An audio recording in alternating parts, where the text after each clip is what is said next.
नमस्कार दोस्तों। कल अपन ने देखा था विद्युत आवेश क्या होता है, उसका इंट्रो देखा था, उसके गुण क्या होते हैं, उसका मात्रक क्या होता है, उसका प्रचलित मात्रक क्या होता है। आज अपन देखेंगे नेक्स्ट क्लास उसकी विद्युत आवेश की उत्पन्न करने की विधियाँ कि विद्युत आवेश कैसे किन किन विधियों से उत्पन्न होता है, किस किस कारण उत्पन्न होता है, ये अपन देखेंगे। तो अपनी 12th NCERT में RBC बोर्ड में मात्र 3 ही विधियाँ यूज में ली गई है: घर्षण द्वारा, प्रेरण द्वारा और चालन द्वारा। 3 प्रकार से अपन विद्युत आवेश उत्पन्न कर सकते हैं: घर्षण, प्रेरण और चालन। ठीक है दोस्तों, तो अपन अब तीनों के बारे में देखेंगे।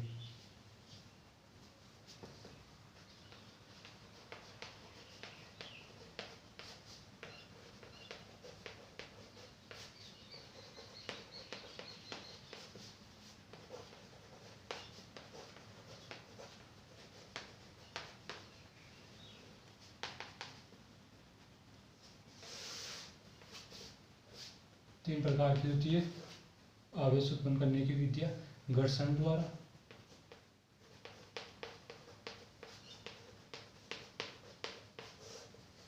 नंबर 2 प्रेरण द्वारा, नंबर 3 चालन द्वारा।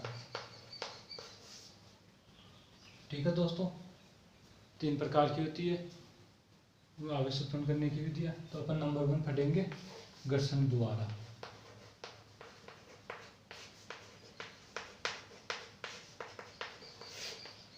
घर्षण द्वारा क्या होता है, कि कैसे उत्पन्न होता है आवेश।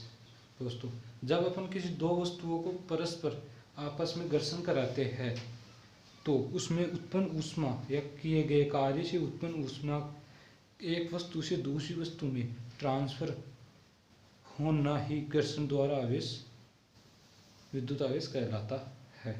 क्या है कि दोस्तों, इसमें दो वस्तुएं ए और बी, अभी इसमें अपन कोई घर्षण नहीं कराया अपन ने। ठीक है दोस्तों, यानी कि घर्षण से पूर्व, घर्षण के पहले की स्थिति, इसका आवेश 0 है, इसका आवेश 0 है। जब अपन दोनों वस्तुओं को आपस में घर्षण करवा रहे हैं तो इससे ऊर्जा या ऊष्मा ट्रांसफर होती होकर अपनी दूसरी वस्तु में ट्रांसफर इसमें आ जाती है। तो इसके धन आयन इसमें ट्रांसफर हो गए। तो पहले ये दोनों धन आयन थे, तो ट्रांसफर होने के कारण ये ऋण आयन हो गया और दोनों घर्षण के कारण पॉजिटिव नेगेटिव दोनों आवेश इसमें उत्पन्न हो गए। जैसे आपको बताता हूँ मैं कि एक ये वस्तु, दोनों को अपन आपस में घर्षण करवाएंगे तो इस वस्तु से आवेश उत्पन्न होगा, ऊष्मा उत्पन्न होगी और इस वस्तु में ट्रांसफर होगी। तो दोनों में आवेश उत्पन्न हो जाएगा, एक में धन आवेश, एक में ऋण आवेश। इसमें ऋण आवेश आ जाएगा, इसमें धन आवेश आ जाएगा। इसे ही घर्षण द्वारा आवेश उत्पन्न करना कहते हैं। दोस्तों, दोबारा समझो कि जब दो वस्तु परस्पर आपस में घर्षण कराया जाता है तो इस प्रक्रिया में बाह्य स्रोत द्वारा किया गया कार्य ऊष्मा में परिवर्तन हो जाएगा। ऊष्मा में परिवर्तन होने के कारण एक वस्तु में इलेक्ट्रॉन ग्रहण कर लेगी तथा दूसरी वस्तु में स्थानांतरित हो जाएगा। इस वस्तु में इलेक्ट्रॉन ग्रहण करेगी तथा दूसरी वस्तु में इलेक्ट्रॉन स्थानांतरित हो जाएगा। वस्तु में इलेक्ट्रॉन बाहर निकलते हैं, इस वस्तु से इलेक्ट्रॉन बाहर निकल रहे हैं अपने, तो ये धनावेशित हो जाएगी तथा दूसरी वस्तु में इलेक्ट्रॉन ग्रहण हो रहे हैं वो ऋणावेशित हो जाएगी। इसे ही अपन घर्षण द्वारा आवेश उत्पन्न करने की विधि कहते हैं। एग्जाम्पल देखेंगे, जैसे ऊनी कपड़े को पॉलीथीन से घर्षण कराया जाता है तो ऊनी कपड़ा धनावेशित तथा पॉलीथीन ऋणावेशित हो जाती है। जैसे ये ऊनी कपड़ा, ये पॉलीथीन, दोनों को आपस में घर्षण कराया जाएगा तो ये तो धनावेशित हो जाएगी और ये ऋणावेशित हो जाएगी, ये धन आवेशित हो जाएगी। एक एग्जांपल और देखते हैं। जब सूखे बालों को कंघी की जाती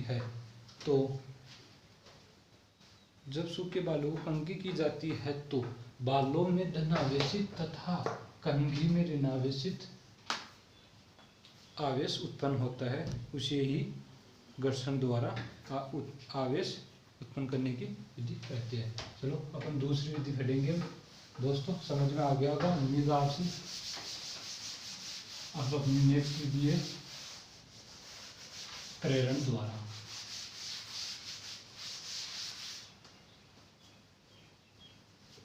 नंबर 2।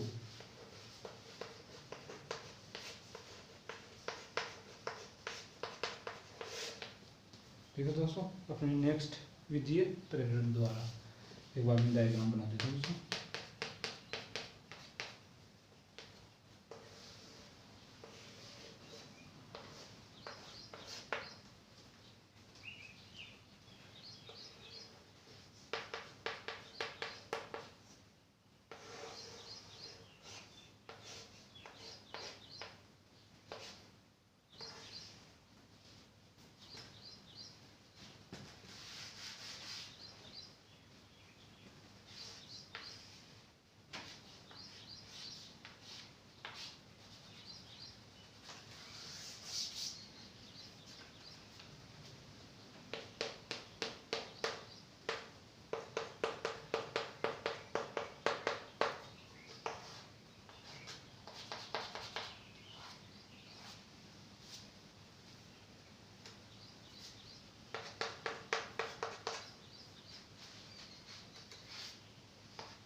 ठीक है दोस्तों, अब अपन पढ़ेंगे प्रेरण द्वारा आवेश उत्पन्न करने की विधि। जब किसी उदासीन वस्तु के निकट कोई आवेशित वस्तु, ये वस्तु फर्स्ट, ये सेकंड, ये आवेशित वस्तु, ये उदासीन वस्तु, जब किसी उदासीन वस्तु के निकट आवेशित वस्तु को लेकर आते हैं तो उदासीन वस्तु की सतह जो आवेशित वस्तु की तरफ है विपरीत प्रकृति के आवेश में परिवर्तित हो जाती है। ठीक है दोस्तों, क्या है कि जब आवेशित वस्तु अपन उदासीन वस्तु के पास लेके जा रहे हैं तो सेकंड पोजीशन में कि उदासीन वस्तु आवेशित वस्तु की तरह विपरीत प्रकृति की हो जाती है, प्रकृति के आवेश से आवेशित हो जाती है। इससे प्रेरण द्वारा आवेश उत्पन्न करने की विधि कहते हैं। दोस्तों क्या है कि फर्स्ट डायग्राम में आवेशित वस्तु को उदासीन वस्तु में ले जाया जा रहा है, तो सेकंड डायग्राम में क्या हुआ कि ये पहले उदासीन थी, ये आवेशित हो जाती है, यानी कि विपरीत प्रकृति की हो जाती है ये वस्तु।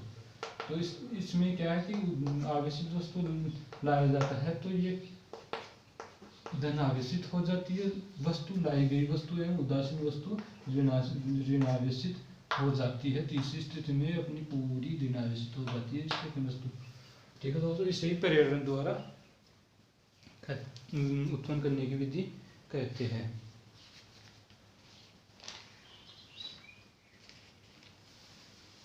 ठीक है दोस्तों, अब अपन पढ़ेंगे चालन द्वारा।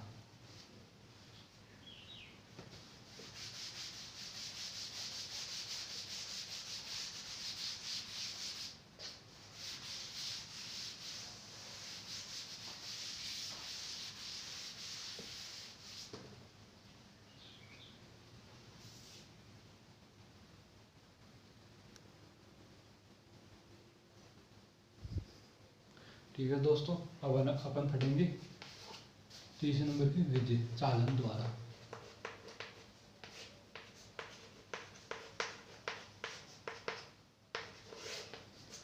चालन द्वारा आवेश उत्पन्न कैसे करते हैं ये देखेंगे अपन। दोस्तों जब किसी उदासीन वस्तु में आवेशित वस्तु को जोड़ा जाता है, दो वस्तुएं हैं, एक उदासीन है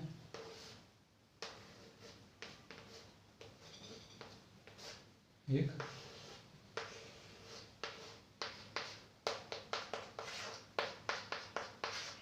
दोनों को जोड़ा जाता है आपस में। ठीक है दोस्तों, क्या है कि जब किसी आवेशित वस्तु को उदासीन वस्तु में जोड़ा जाता है तो आवेश उच्च विभव से निम्न विभव में आएगा समान रूप से। जब तक दोनों वस्तुओं में विभव समान नहीं हो जाता तब तक आवेश ट्रांसफर होता रहेगा। यानी कि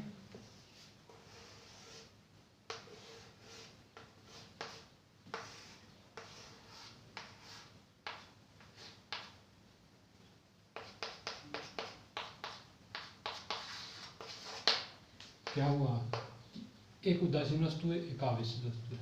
क्या है कि दोनों को आपस में संपर्क कराया जाता है और आपस में जोड़ा जाता है। तो एक आवेश एक वस्तु से दूसरी वस्तु में ट्रांसफर होते हैं। जब तक ट्रांसफर होते हैं, जब तक दोनों वस्तुओं में बराबर आवेश ना हो जाए तब तक ट्रांसफर होते रहते हैं।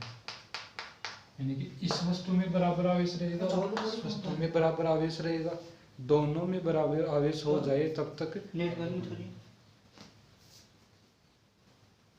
वस्तुओं में बराबर आवेश ट्रांसफर होता रहेगा। ठीक है दोस्तों,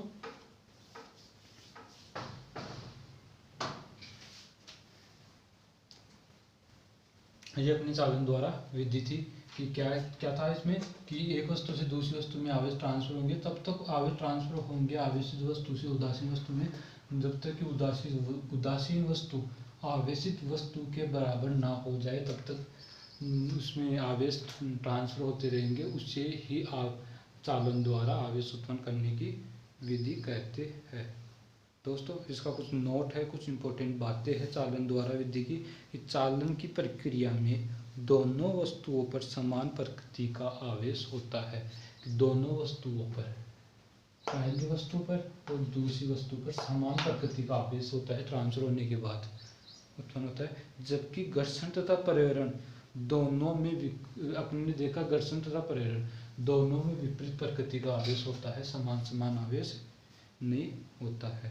ठीक है, एक और इम्पोर्टेंट बात है इसकी, चालन की प्रक्रिया समान प्रकृति के आवेशों के आपस में प्रतिकर्षण के कारण होती है। कि क्या था कि चालन द्वारा दोनों वस्तुओं में समान आवेश होंगे तो ही प्रतिकर्षण होगा, नहीं तो नहीं होगा। ठीक है दोस्तों, थैंक यू वीडियो देखने के लिए। आज अपन ने देखा कि आवेश उत्पन्न करने की विधियाँ देखी अपन ने। कौन कौन सी विधियाँ देखी अपन ने? घर्षण द्वारा, प्रेरण द्वारा और चालन द्वारा। तीनों विधियों का अपन ने विस्तार से देख लिया है। ठीक है दोस्तों, अब अपना नेक्स्ट टॉपिक होगा आवेश क्वांटीकरण। क्वांटम क्या होता है ये अपन नेक्स्ट क्लास में देखेंगे। ठीक है दोस्तों, नोट कर लिया होगा दोस्तों आपने। दोस्तों, कुछ समझ में नहीं आया होगा, आपको नहीं आया हो तो आप कमेंट बॉक्स में कमेंट करके कुछ भी पूछ सकते हो। नेक्स्ट क्लास में आपको बोर्ड पे ही बताऊंगा वो अपना डाउट कि क्या प्रॉब्लम थी, और भी गहराई से कुछ अलग चीज़ें बताने को मिलेगी आपको। तो एक बार जरूर हेल्प लेना, कमेंट बॉक्स में कमेंट जरूर करना। सब्जेक्ट के रिगार्डिंग कुछ भी पूछ सकते हो आप। ठीक है दोस्तों।